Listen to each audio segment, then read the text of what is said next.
ದುರ್ಜನರ ಸಂಘ ಬಚ್ಚಲಿನ ರೊಜ್ಜಿನಂತೆ. ಕಾಲಿಟ್ರಿ ರೀ ಅಂತ ಹೋಗ್ಬಿಡೋದು ಅಷ್ಟೇ ರೀ. ಅದಕ್ಕಾಗಿ ಸತ್ಸಂಗೇನ ಪರಂಪ್ರಾಪ್ತಿ ದುಸ್ತರಂ ತರೆ ಚಿರ ತಸ್ಮಾದಶಿ ಸತ್ಸಂಗೇನ ಸತತಂ ಕುರ್ಯಾತ್ ಅಂದಾರೆ. ಸತತ ಮಾಡ್ಬೇಕ್ರಿ. ನಾವು ಗ್ಯಾಪ್ ಬಿಡ್ತೇವಲ್ರಿ, ಅದು ಬಿಟ್ಟಿದ್ರೆ ಮತ್ತೆ ಆವರಣ ಮತ್ತು ವಿಕ್ಷೇಪ ಶಕ್ತಿ ಬಂದೇ ಬಿಡ್ತೈತ್ರಿ. ಅಕ್ಕಿ ಮಾಯಾ ಮೋಹ ಮಾಯಾ ಸೇ ನ ಬಚ ಪಾಯಾ ತೇರಿ ಸುಮಿರನ್ ನಾ ಕರ್ ಪಾಯಾ ತೇರಿ ಮಹಿಮಾ ನಾ ಪಹಚಾನಿ. ಪರಮಾತ್ಮನ ಮಹಿಮಾನ ತೋರ್ಸಕ್ಕೆ ಕೊಡಂಗಿಲ್ಲ ರೀ. ಇದ್ದಿದ್ದ ಅವನ ರೀ, ಅದ್ರ ಕಂಡಿದ್ದೇನು ನಾಮ ರೂಪ. ಇರೋದು ಪರಮಾತ್ಮನೇ ಇದ್ದಾನೆ, ಒಂದೇ ಪರಮಾತ್ಮ ಇದ್ದಾನೆ. ಸದೈವ ಸೌಮ್ಯ ಇದಮಗ್ರ ಆಸೀತ್. ಒಂದೇ ಬೀಜ ಅದು ಬೀಜ ನೋಡ್ರಿ, ಅದ್ರಾಗನೇ 2 ಭಾಗ ಆಗ್ಬಿಡ್ತೈತೆ. ಒಂದು ಪುರುಷ ಭಾಗ, ಒಂದು ಸ್ತ್ರೀ ಭಾಗ ಆಗ್ಬಿಡ್ತೈತಿ. ಸ್ತ್ರೀ ಭಾಗ ಅದು ಕೆಳಗೆ ಹಂಗೆ ಹೋಗ್ಕೊಂತ ಹೋಗಿ ಅಡುಗೆ ಮಾಡಕ್ಕೆ ಹೋಗ್ತೈತ್ರಿ. ಅದು ಮತ್ತು ನೀರು ಎಳ್ಕೊಂಬಂದು ಎಲ್ಲರಿಗೂ ಪೋಷಣೆ ಮಾಡ್ಬೇಕ್ರಿ. ಅದು ಮೇಲಿನ ಭಾಗದೊಳಗೆ ಟೊಂಗಿನೂ ಬೀಜಾನ, ಎಲಿನೂ ಬೀಜಾನ, ಹೂನು ಬೀಜಾನ, ಮುಳ್ಳನು ಬೀಜಾನ, ಎಲ್ಲವೂ ಬೀಜ ರೀ. ಆದರೆ ಕಾಣಿಸೋದೇನು ಕಾಣಿಸ್ತೈತಿ ರೀ ನಮಗೆ? ಎಲೆ ಬ್ಯಾರೆ, ಹೂ ಬ್ಯಾರೆ, ಮುಳ್ಳು ಬ್ಯಾರೆ. ಅದ್ರಾಗ ಮತ್ತು ರಾಗದ್ವೇಷ ರೀ. ಮುಳ್ಳು ಬೇಡ, ಹೂ ಬೇಕು, ಹೂವು ಚಂದದ, ಮುಳ್ಳು ಚಂದಿಲ್ಲ, ಮುಳ್ಳು ಕೆಟ್ಟೈತಿ, ಹೂ ಚಲೋ ಐತಿ. ಚಲೋನೂ ಅವನೇ ಇದ್ದಾನೆ, ಕೆಟ್ಟನೂ ಅವನೇ ಇದ್ದಾನೆ. ಎಲ್ಲೆಲ್ಲೂ ನೋಡಲಿ ನಿನ್ನನ್ನೇ ಕಾಣು. ಸತ್ಯವನ್ನು ತಿಳಿದವರಿಗೆ ಕಶೋಕ ಮೋಹ ಏಕತ್ವಮನು ಪಶ್ಯತಃ. ಪರಮಾತ್ಮ ಒಬ್ಬನೇ ಇದ್ದಾನೆ, ಎಲ್ಲೆಲ್ಲಿಯೂ ಅವನೇ ಇದ್ದಾನೆ. ಆದರೆ ನಾಮರೂಪದಿಂದಾಗಿ ನಾವು ಬೇರೆ ಮಾಡ್ತೇವೆ. ಅದು ನಾಮರೂಪ ಬಿಡೋದನೇ ಇಲ್ಲ ರೀ. ಅದಕ್ಕಾಗಿ ಇಲ್ಲಿ ಹೇಳ್ತಾ ಇದ್ದಾರೆ ಅವರು, ಜೀವನದಲ್ಲಿ ದೇಹ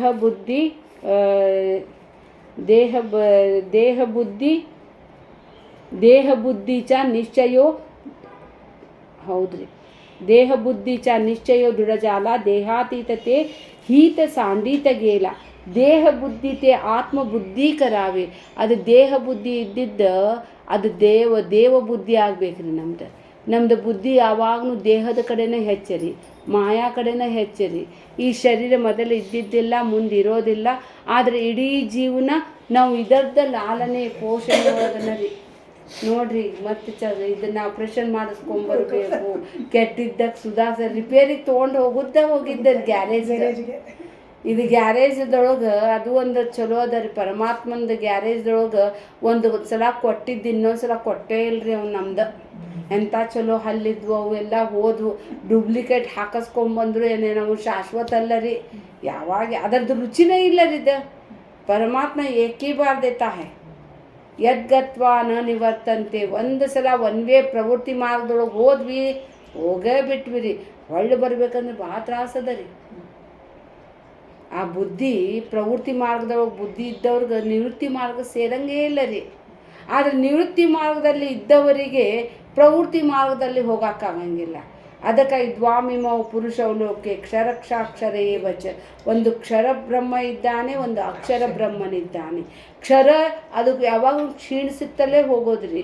ಈ ಶರೀರ ಏನ್ರಿ ಕ್ಷೀಣ ಆಗೋದರಿ. ಇದರ ಸ್ವಭಾವ ಹಿಂಗೆ ಐತೆ ಅಂತೇಳಿ ನೀವು ಸ್ವೀಕಾರ ಮಾಡಿದ್ರಿ, ಶಾಂತಿ ಆಗೋದಾಗೈತೆ ಬಿಡ. ಆಗ್ಲಾರ್ದೇನು ಆಗಂಗಿಲ್ಲ. ಕೂದ್ಲಾಗ ಹೋಗುವರಿ ಅವು ಬಂದಾವಂದ್ರೆ ಹೋಗ್ತಾವ್ರಿ. ಅವು ಯಾವ್ಯಾವ್ದು ಬಂದಾವ ನೋಡ್ರಿ, ಅವೆಲ್ಲ ಹೋಗ್ತಾವೆ ನೋಡ್ರಿ. ಹಲ್ಲು ಬಂದವು ಅಂತ ನೋಡ್ರಿ, ಅವು ಹಲ್ಲು ಹೋಗುವರಿ. ಅವು ಹಲ್ಲು ನುಸಾಕತ್ತೈತ್ರಿ, ಎಷ್ಟೊಕೊಂಡ್ರಿ ಹೋಗೋದೈತಿ. ಹಲ್ಲು ಹೋಗೋದರಿ, ಕಣ್ಣು ಹೋಗೋದರಿ, ಕೂದಲ ಹೋಗೋದರಿ. ನಾಶಿವಂತ ಶರೀರ ಇದು. ಸೌಂದರ್ಯನೂ ಎಷ್ಟು ದಿನದ್ರಿ. तेरे गोरे रंग पे न तू इतना गुमान कर, तू 2 दिन में तू जल जाएगी. ಇಕ್ಕಿನ ಅಂತೇವ್ರಿ ನಾವು. ಯಾರ್ದು ಅಪ್ಪ ಪೈಲ್ವಾನ್ ಇರ್ತಾನೆ, ಆಮೇಲೆ ಮುಂದೆ ಒಂದು ತಂಬಿಗೆ ಎತ್ತಾಕ್ ಬರೋಂಗಿಲ್ಲ ಪೈಲ್ವಾನ್ಗೆ. ಎಲ್ಲವೂ ಕೈಗಡೆ ಕೊಡಲ್ಪಟ್ಟಿದೆ ಇಷ್ಟು ದಿನ ಅಂತೇಳಿ. ಉಪಯೋಗ ಮಾಡ್ಕೋರಿ, ಬಿಟ್ಟು ಬಿಡ್ರಿ. ನೀವು ಬಿಡಲಿಲ್ಲ ಅಂದ್ರೆ ನಾನು ಬಿಡಿಸ್ಕೋತೇನೆ ಅಂತಾನ್ರಿ ಪರಮಾತ್ಮ. ಅದಕ್ಕಾಗಿ ಹೇಳ್ತಾ ಇದ್ದಾರೆ, ದೇಹ ಬುದ್ಧಿ ಚ ನಿಶ್ಚಯೋ ದೃಢಜಾಲ. ಇದು ದೇಹ ಬುದ್ಧಿ ಭಾರಿ ದೃಢ ಆಗೈತ್ರಿ. ಇದು ದೇಹ ಅಂದ್ರೆ ನಾನಂದ್ರೆ ದೇಹ.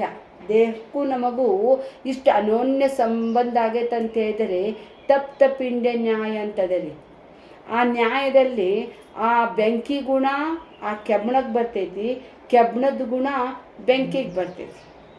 ಕಬ್ಬಣ ತಂಪದ ಆದ್ರೆ ಆಕಾರ ಅದ, ಬೆಂಕಿಗೆ ಆಕಾರ ಇಲ್ಲ ಆದ್ರೆ ಶಾಖ ಅದ.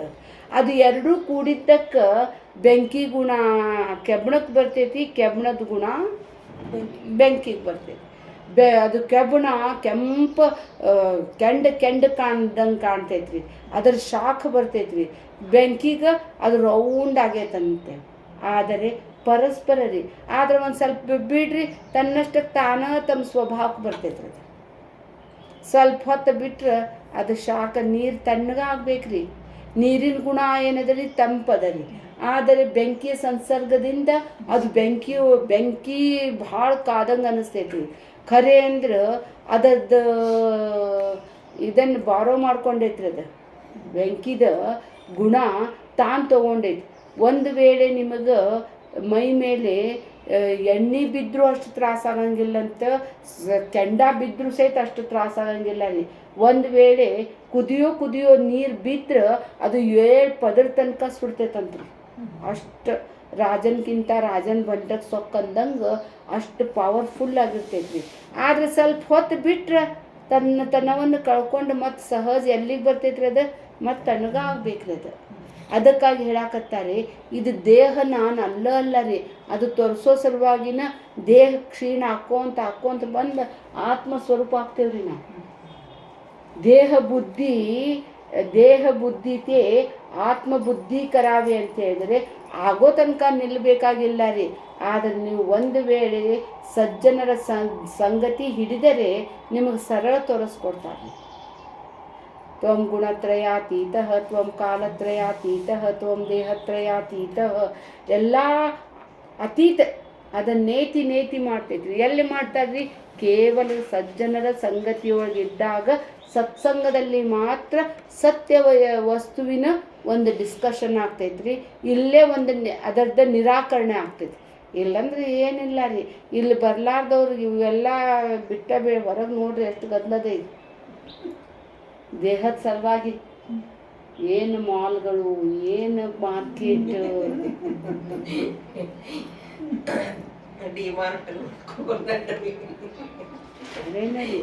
ಮುಂದೆ ಹೇಳ್ತಾ ಇದ್ದಾರೆ, ಮನೆ ಕಲ್ಪಿಲ ವಿಷಯೋ ಸೋಡವಾವ. ಮನೆ ಕಲ್ಪಿಲ ವಿಷಯೋ ಸೋಡವಾವ. ಮನೆ ದೇವ ನಿರ್ಗುಣ ತೋ ಓಳಖಾವ. ಮನೆ ಕಲ್ಪಿತ ಕಲ್ಪನಾ ತೇ ಸರಾವಿ. ಸದಾ ಸಂಗತಿ ಸಜ್ಜನಾಚಿ ಕರಾವಿ. ಮನೆ ಕಲ್ಪಿಲ ಬರೇ ವಿಷಯ ಕಲ್ಪನೆನ ಮಾಡ್ತೈತ್ರಿ ಮನಸ್ಸು. ಶಬ್ದ, ಸ್ಪರ್ಶ, ರೂಪ, ರಸ, ಗಂಧ, ಈ ವಿಷಯಗಳನ್ನು ಅವ್ರು ಹೇಳ್ತಾ ಇದ್ದಾರೆ. ಮನ ಕಲ್ಪಿಲ ವಿಷಯೋ ಸೋಡವಾವ. ಅದು ಮನಸ್ಸು ಬರೇ ಕಲ್ಪನಾದೊಳಗನೆ ಇರ್ತೈತ್ರಿ. ಅದು ನಾಳೆ ಹಂಗಾದೀತು, ಅದು ತಿನ್ನಬೇಕು ರುಚಿದ, ಅದು ಕೇಳಬೇಕು, ಅದು ನೋಡಬೇಕು, ಎಲ್ಲ ಕಲ್ಪನಾ ರೀ. ಇನ್ನೂ ಏನು ಹೋಗಿಲ್ಲ ಬಿಟ್ಟಿಲ್ಲ, ಇದ್ದಲ್ಲೇ ದೇವ್. ಆದರೆ ನಮ್ದು ಕಲ್ಪನಾ ಅದು ಟ್ರೈನ್ ಹ್ಯಾಂಗೆ ಬರ್ತೈತೋ ಏನೋ, ನಮಗೂ ಜಾಗ ಸಿಗ್ತೈತೋ ಇಲ್ಲೋ, ನಾವು ಒಬ್ಬಕ್ಕಿನ್ನ ನಿಂತುಬಿಟ್ರೆ ಸ್ಟೇಷನ್ನಾಗ. ಕಲ್ಪನಾ ಭಯಗ್ರಸ್ತದ ರೀ ಕಲ್ಪನಾ. ಅದು ವಾಸ್ತವಿಕತೆನೇ ಬೇರೆ ಇದೆ, ನಾವು ಯೋಚನೆ ಮಾಡೋದನ್ನೇ ಬೇರೆ ಇದೆ ರೀ. ಕಲ್ಪನಾದೊಳಗನ ರಾಜ ಆಗೋದು, ಕಲ್ಪನಾದೊಳಗೆ ಭಿಕಾರಿ ಆಗೋದು. ಕಲ್ಪನಾದೊಳಗೆ ಹಿಂಗೆ ಇಷ್ಟಿಷ್ಟ ಆದರೆ ಇಷ್ಟು, ಈಗ ನಮ್ಮ ಕಡೆ ಇಷ್ಟು ಬಂಗಾರ ಅದ, ಇಷ್ಟ ಆದರೆ ಇಷ್ಟು ಕಲ್ಪನಾ. ಅವಾಗ ಶ್ರೀಮಂತ ಆಗೋದು. ಇಳೀತು, ಇಷ್ಟ ಆಯ್ತು. ಅದು ವಸ್ತುನ ರೀ. ಸೊಸೆ ಅಂತಕ್ಕಿ ಬರ್ತಾಳೋ ಏನು, ಸೊಸೆ ಚಲೋ ಬಂದ್ರೆ ಹಿಂಗೆ ಆಗ್ತೈತಿ, ಕೆಟ್ಟ ಬಂದ್ರೆ ಹಿಂಗೆ ಆಗ್ತೈತಿ. ಒಬ್ನಿಗೆ ಒಂದು ಕಡ್ಲಿ ಸಿಕ್ತಂತ್ರಿ. ಕಡ್ಲಿ ಸಿಕ್ಕರೆ ಶೇಖ್ ಮೊಹಮ್ಮದ್ ಅಂತಾರೆ ನೋಡ್ರಿ. ಅವನು ಹಂಗೆ ಕಲ್ಪನೆಗೆ ಕಲ್ಪನಾ. ಒಂದು ಇದು ಸಿಕ್ತಂತ, ಅಯ್ಯೋ ಇದು ಸಿಕ್ತು, ನಾನು ಅದನ್ನು ಭೂಮಿಗೆ ಹಾಕಿದೆ, ಇಷ್ಟಾದವು, ಅಷ್ಟು ಬೆಳೆದುಬಿಟ್ಟೆ. ಆವಾಗ ಟ್ರಕ್ ಬೇಕಾಗ್ತಾವು. ಟ್ರಕ್ನಿಂದ ಅಷ್ಟೊಂದು ನಮ್ಮ ಊರಾಗಿನವ್ರು ಎಲ್ಲಿ ತೊಗೋತಾರೆ, ಅದನ್ನು ಎಕ್ಸ್ಪೋರ್ಟ್ ಮಾಡಬೇಕು, ಹಡಗು ತೊಗೋಬೇಕು. ಈಗ ಮೊದಲ ಹಡಗಕ್ಕೆ ತೊಗೊಳಕ್ಕೆ ಹೋಗ್ಬಿಡೋ ನಡಿ ಅಂತೇಳಿ ರಾಜನ ಹತ್ರ ಬರ್ತಾನೆ ರೀ ಅವ. ಬಂದು ನನಗೆ ಹಡಗು ಬೇಕ್ರಿ ಅಂತಾನು. ಹಡಗು ಖರೀದಿ ಮಾಡ್ಬೇಕಂದ್ರೆ ಎಂಥ ಶ್ರೀಮಂತ ಇರ್ಬೇಕು ಇವ್ನು ಶ್ರೀಮಂತದ ಸುಳ್ಳು ಹೇಳಾಕತ್ತ ಅಂತಡಿ ಅಂತೇಳಿ ಆ ದಿನ ಅವ್ನಿಗೆ ಊಟ ಮಾಡಿಸಿ ಅವ್ನಿಗೇನು ಮಾಡ್ತಾನೆ ರಾಜ, ನೋಡಪ್ಪ ನೀನು ಮಲ್ಕೊ, ನಾಳೆ ಮಾತಾಡೋಣ ಅಂತ ಹೇಳ್ತಾನೆ. ಇವ್ನು ಚಲೋ ಅದಾನೋ ಏನು ಶ್ರೀಮಂತದಾನೋ ಬಡವನದಾನೋ ನೋಡಬೇಕು. ಶ್ರೀಮಂತಿದ್ರೆ ಅವ್ರಿಗೆ ಅಂಥ ಇಂಥ ರೂಮ್ ಕೊಟ್ರಿ ಮತ್ತು ನಿಮಗೆ ಮಲ್ಕೊಳ್ಳಿಕ್ಕೆ ಸರಿ ಆಗಲಿಲ್ಲ, ನಿದ್ದೆ ಬೀಳಂಗಿಲ್ಲ ರೀ ಅವ್ನಿಗೆ. ಮತ್ತು ಅವ್ನು ಚಲೋ ಮಂತಂದಿಂದ ಬಂದ್ರೆ ಅವ್ನು ನಿದ್ದೆ ಬೀಳಂಗಿಲ್ಲ. ಏನಾದರೂ ಅಂಥವ್ನಿದ್ರೆ ಎಲ್ಲಿ ಫುಟ್ಪಾತ್ ಮೇಲೆ ಆದರೂ ಅವ್ನು ಮಲ್ಕೋತಾನ ಅಂಥೇಳಿ ರಾಜ ಅವ್ನಿಗೆ ರೂಮ್ ಚಲೋ ಇಲ್ಲದ್ದು ಒಂದು ರೂಮ್ನಾಗ ಕೊಡ್ತಾನೆ. ಅವ್ನು ಮಲ್ಕೋಬೇಕು ಅನ್ನೋದ್ರೊಳಗೆ ಮತ್ತು ಅದು ಕಡ್ಲಿ ಎಲ್ಲೈತಿ ನೋಡಿದ್ರೆ ಕಳೆದೋಗ್ಬಿಟ್ಟಿರ್ತೈತೆ ರೀ. ಕದಿದ್ದಕ್ಕ ಚಿಂತೆ ಮಾಡಿ ಎಲ್ಲ ಹುಡುಕೋದ್ರೊಳಗೆ ಎಲ್ಲಿ ಹೋತು ಏನು ಮಾಡಬೇಕು ಅಂತ ಅತ್ತಾಗಿತ್ತ ಉಳ್ಳಿದ್ದ ನಿದ್ದಿನ ಹತ್ತಲಿಲ್ಲಂತ ರಾಜನ ಬಂಟ್ರಲ್ಲಿ ನೋಡಿದಂಥ ರಾಜಗೆ ಹೇಳಿದಂತ ಮಲ್ಕೊಳಕತ್ತಿಲ್ಲವ ಅಂತ. ಚಲೋ ಮನೆಯದವ್ನು ಇರ್ಬೇಕವ ಅಂತ ರಾಜ ತಿಳ್ಕೊತಾನೆ. ಮಾರನೇ ದಿನ ಅವ್ನಿಗೆ ಚಲೋ ಊಟೋಪಚಾರ ಮಾಡಿಸ್ತಾನೆ, ಚಲೋ ರೂಮ್ ಕೊಡ್ತಾನೆ. ಅವ್ನು ಅಂಗಿ ಜಾಡಿಸ್ತಾನೆ, ಮೂಲ್ಯಾಗ ಕುಂತಿರ್ತೈತೆ, ಸಿಕ್ಕಬಿಟ್ಟಿರ್ತೈತೆ. ಸಿಕ್ತವ ಅಂತೇಳಿ ಸಮಾಧಾನದಿಂದ ಮಲ್ಕೋತಾನೆ ರೀ ಅವ. ಅವಾಗ ರಾಜಗೆ ಅನ್ನಿಸ್ತೈತಿ ಭಾಳ ದೊಡ್ಡ ಶ್ರೀಮಂತ ಇರ್ಬೇಕಂತೇಳಿ. ಅವಾಗ ರಾಜ ಏನಂತಾನ, ನೋಡಪ್ಪ ನಿನಗೆ ಹಡಗು ಕೊಡ್ತೇನೆ, ಎಲ್ಲ ಕೊಡ್ತೇನೆ, ನನ್ನ ಮಗಳದಾಳ, ಆಕಿಗೆ ಮದ್ವೆ ಮಾಡ್ಕೊ ಅಂದ್ರೆ ಚಲೋ ಖಾತೆ ಪಿತ್ತೆ ಘರ್ಕ ಲಡ್ಕ ಅಚ್ಚಾಯ್ ಅಂಥೇಳಿ ಅವ್ನು ಮದ್ವೆ ಮಾಡ್ಬೇಕಂತ ತಿಳ್ಕೊಂಡಿರ್ತಾನೆ.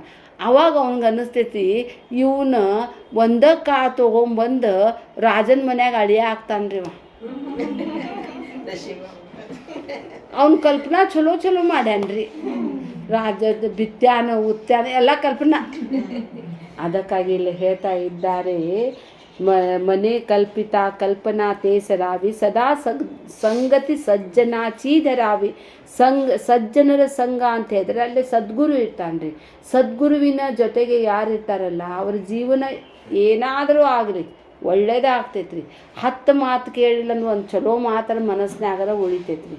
ಕೆಟ್ಟ ಜನರು ಅಂತ ಹೇಳಿದರೆ ನಾವು ಏನರದು ಇಡ್ಲಿ ಮನೆಯೊಳಗೆ ಹೋಗಿರ್ತೇವೆ, ಅಲ್ಲಿ ಹೋಗಿ ಹೊರಗೆ ಬರ್ತೇವಪ್ಪ ಅಂದ್ರೆ ಸ್ವಲ್ಪರ ಕಪ್ಪು ಹತ್ತಿರ್ತೈತ್ರಿ. ಹೇಗೋ ಕೆಟ್ಟ ಜನರದೊಳಗೆ ಹೋದ್ರೆ ಒಂದರ ಕಪ್ಪ ಮನಸ್ಸರು ನೋವು ಮಾಡ್ಕೊಂಡ್ರೆ ಬರ್ತೇವೆ. ಅದೇ ಚಲೋ ಮಂದಿಯೊಳಗೆ ಹೋದ್ರೆ ಒಂದು ಸ್ವಲ್ಪರ ಚಲೋ ತೊಗೊಂಡು ಬರ್ತೇವೆ. ಅದಕ್ಕೆ ಸಜ್ಜನರ ಸಂಘದಲ್ಲಿ ಸದ್ಗುರು ಇರ್ತಾನೆ.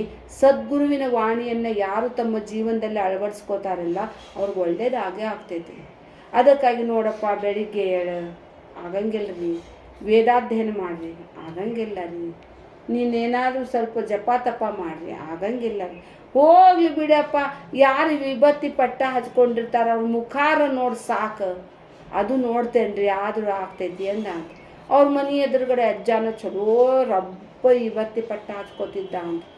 ಅಜ್ಜ ಹೊರಗೆ ಬಂದ ಕೂಡಲೇ ನಮ್ಮ ಸದ್ಗುರು ಯಾರಪ್ಪ ನೋಡಿದೆ, ಟಿಫಿನ್ಗೆ ಹೋಗೋಣ ಈಗ ಅಂತೇಳಿ ಟಿಫಿನ್ ಮಾಡ್ತಿರ್ತಾನೆ ರೀ ಅವ. ಒಂದು ದಿನ ಬರಂಗಿಲ್ಲ ಇವ್ನು ನೋಡಿದ್ರೆ ಹಸಿವಾಗಿರ್ತೈತಿ. ಆ ವಿಭತ್ತಿ ಪಟ್ಟ ಅಜ್ಜ ಬರಂಗೇ ಇಲ್ಲ. ಬರ್ಲಾರ್ದಕ್ಕೆ ಅವ್ರ ಮನೆಗೆ ಹೋಗ್ಬಿಡ್ತಾನೆ. 10 ಗಂಟೆ 11 ಗಂಟೆ ಆಗ್ತೈತಿ. ಅಜ್ಜ ಎಲ್ಲಿ ಹೋಗ್ಯಾನ್ರಿ ಅಂತೇಳಿ, ಇಲ್ಲ ಯಪ್ಪ ಒಂದು ಮಳೆ ಬಿದ್ದೈತಿ, ಹೊಲ ಹರವ್ಲಿಕ್ಕೆ ಹೋಗ್ಯಾರೆಲ್ಲ ಮನ್ಯಾಗಿನ ಮಂದಿ, ಅಜ್ಜನೂ ಅಲ್ಲೇ ಹೋಗ್ಯಾನ ನೋಡು ಅಂತ ಹೇಳ್ತಾನೆ. ಹೌದೇನ್ರಿ ಅಂತ ಓಡ್ಕೊಂಡು ಊಟ ಮಾಡ್ಬೇಕಲ್ರಿ. ಈಗ ನೋಡಿ ಅಜ್ಜ ಅಂತನ್ರಿ, ಅದು ಅವ್ರಿಗೆ ಅಗಿಯುವಾಗ ಒಂದು ಹಂಡೆ ಹತ್ತಿರ್ತೈತಿ. ಅದು ಹಿಂಗೆ ತೆಗ್ಯಾಕ ಅಜ್ಜ ಅನ್ನಕ್ಕ ಇವ್ನು ಆಗ್ತೈತಿ. ಇವನಂತಾನ, ಏನಾತ ತಮ್ಮ, ನಾನು ನೋಡಿದ್ದೆ ತಗೋರಿ ಹೊಂಟೆ ಅಂತಾನವ. ನಾನು ನಿಮಗೆ ನೋಡಿದ್ದೆ ಅಂತ ಹೋಗ್ಬಿಟ್ಟು ನೋಡ್ಯಾನಂತಲೇ ಏನು ಮಾಡೋನು, ಅವನು ಒಂದು ಶಿಸ್ತು ಕೊಡೋನು, ಯಾರ ಮುಂದೆ ಹೇಳ್ಬೇಡ ಅನ್ನೋ ತಡಿ ಅಂತೇಳಿ ಮನೆಗೆ ಬಂದು ಹೇಳ್ತಾನೆ. ಅವ್ನು ಮನೆಗೆ ಬಂದು ನೋಡಿದೆವ ಈ ಬತ್ತಿ ಪಟ್ಟಾಗಂತೆ ಊಟ ಮಾಡಿ ಆರಾಮ್ ಮಲ್ಕೊಂಡಿರ್ತಾನೆ. ಅಜ್ಜ ಬಂದ, ಇಷ್ಟು ಬಂಗಾರ ಇದು ತಗೋರಪ್ಪ ನಮಗೆ, ಅದು ಹಂಡೆ ಬಂದಿದ್ದು ನೀನು ನೋಡಿದೆ ಅಂದೆ ಅಲ್ಲ, ಅದಕ್ಕೆ ಯಾರ ಮುಂದೆ ಹೇಳ್ಬೇಡ ತಗೋ ಅಂದ ಅಂತ. ಅಂದರೆ ಸದಾ ಸಂಗತಿ ಸಜ್ಜನಾಚಿ ಧರಾವಿ.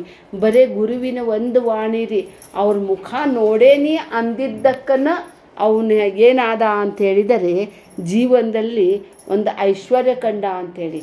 ಅದಕ್ಕಾಗಿ ಸತತವಾಗಿ ಸದ್ಗುರುವಿನ ವಾಣಿ ಪೂರ್ಣವಾಗಿ ಕೇಳಿದ್ದೆ ಆದರೆ ಅವರು ಜೀವಂತಿದ್ದಾಗನೇ ಮುಕ್ತ ಆಗ್ತಾರೆ.